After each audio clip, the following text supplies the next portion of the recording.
बिस्मिल्लाहिर्रहमानिर्रहीम دوستانو نن به موږ داسې یو ټاپک باندې خبرې وکړو چې زیاتره کسان په اکسل کې ډیټا انټري کوي. نو ډیټا انټري وخت کې د ځنډ سره یا مشکل سره مخ کیږي.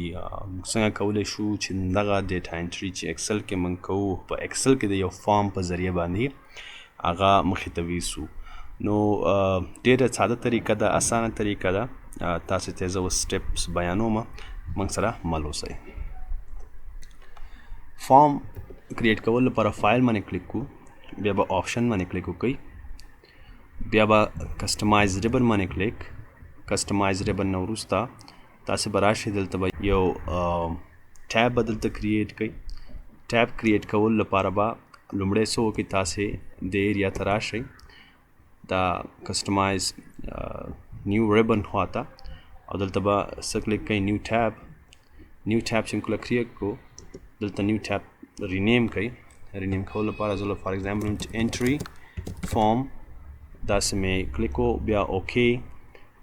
همدې کې بیا موږ اوس غواړو چې فارم دپاره کوم کمانډ چې دی هغه ایډ کړو دلته. نو کمانډز ناټ ان ریبن باندې به کلیک کړئ.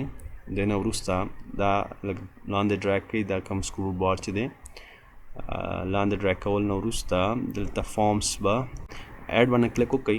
نو دلته فارم کوم کمانډ چې دی هغه به ایډ شي. کلیک اوکې.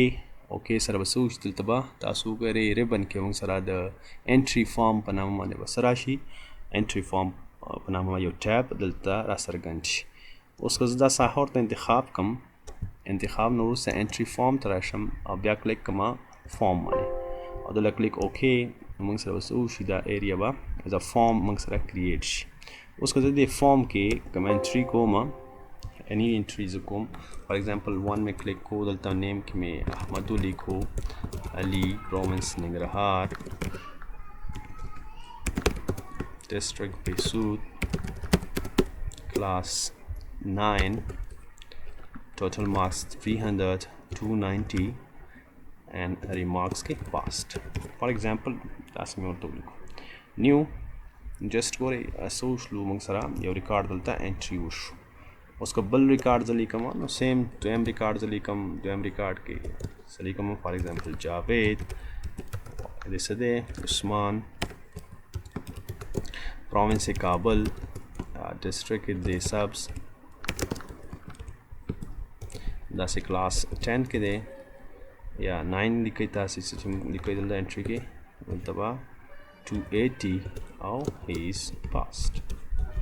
اسمو لیکو، انټر کلیک کړئ، نو موږ سره کولی دویم ریکارډ به هم ایډ شي. ډېر سمپل طریقه ده، ډېره ساده طریقه ده. کولی شئ چې تاسې څه وکړئ، د فارم د لارې نه هم اکسل کې انټري وکړئ.